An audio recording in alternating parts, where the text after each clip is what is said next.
আজও দেশের ফিলিং স্টেশনগুলোতে রয়েছে ভিড়। দীর্ঘ অপেক্ষার পরও তেল না পেয়ে ক্ষুব্ধ অনেক গ্রাহক।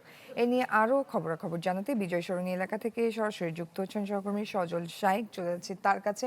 সজল, সরকারের পক্ষ থেকে বলা হচ্ছে জ্বালানির তেমন সংকট নেই, তারপরে এমন দৃশ্য, বিস্তারিত জানাবেন। চায়ের কাপে সমাজ বদলের ঝর্ণা তুলে আগে গোছান নিজেকে। প্রিমিয় টাইটানিয়াম আলমিরা, গুছিয়ে ফেলুন জীবনটাকে।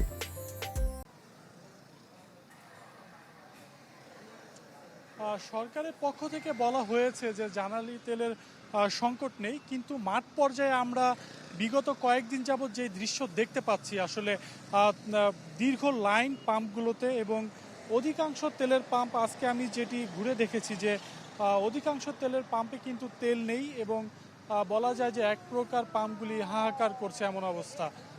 হাতে গোনা যে কয়টি পাম্পে তেল পাওয়া যাচ্ছে সেই কয়টি পাম্পে আপনি দেখতে পাচ্ছেন যে এমন সারি, অর্থাৎ প্রায় প্রায় 1 কিলোমিটার বলা চলে। এখন আমি এই মুহূর্তে বিজয় সরণির যেই বাংলাদেশ সেনাবাহিনী কর্তৃক পরিচালিত যেই ট্রাস্ট তেলের পাম্পটি রয়েছে সেখানে অবস্থান করছি।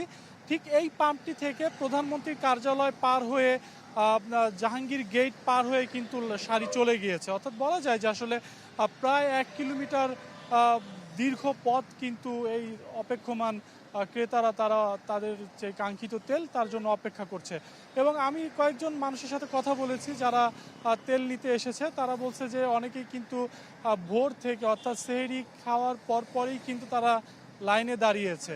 আবার এমনও হয়েছে যে বিভিন্ন পাম্পগুলোতে দীর্ঘ সারি 2-3 ঘন্টাও লাইনে দাঁড়িয়েছিল, কিন্তু এক পর্যায়ে গিয়ে তারা জানতে পারে যে সেই পাম্পে তেল নেই। অর্থাৎ মানুষের যেই ভোগান্তি, সেই ভোগান্তি কিন্তু চরমে পৌঁছেছে বলা যায়। কারণ একে তো মানুষের মধ্যে যে একটি হাহাকার তেলের জন্য, এবং তারা যেটি বলছে যে দীর্ঘ সময় ধরে দাঁড়িয়ে থাকার পরেও তারা যেই তেল পাচ্ছে না, সেটি নিয়ে কিন্তু তাদের মধ্যে একটি আক্ষেপ রয়েছে। অর্থাৎ আপনার মানুষের যে প্রতীক্ষা, তারা বলছে যে, এবং 2-3 ঘন্টা দাঁড়িয়ে থাকার পরেও সরকার কর্তৃক যে নির্ধারণ করা হয়েছে, বিশেষ করে মোটরসাইকেলের ক্ষেত্রে যে 2 লিটার পর্যন্ত তারা তেল নিতে পারবে, সেক্ষেত্রে কিন্তু তারা বলছে যে এটিও তাদের জন্য পর্যাপ্ত না। কারণ 2-3 ঘন্টা দাঁড়িয়ে থাকার পরে যদি 2 লিটার তেলের জন্য তাদেরকে দাঁড়িয়ে থাকতে হয়, সেক্ষেত্রে তারা বলছে যে তাদের, বিশেষ করে পাঠাও রাইড যারা করে, তাদেরকে আসলে তাদের পক্ষে সম্ভব হয় না যে দিনের টাকাটা রোজগার করার। বলা যায় যে আসলে রাজধানী ঢাকার যেই তেলের চিত্র, সেই তেল নেয়ার যে চিত্র, সেই চিত্র আসলে ভয়াবহ। আমি বিভিন্ন পাম্প ঘুরেছি, সেখানে কিন্তু বলা যায় যে অধিকাংশ পাম্পগুলি বন্ধ রয়েছে, সেখানে তেল নেই সেই অজুহাত তারা দিচ্ছে। এই ছিল আসলে রাজধানীর তেলের পাম্পগুলো থেকে আমার কাছে সর্বশেষ। সজল, ধন্যবাদ আপনাকে।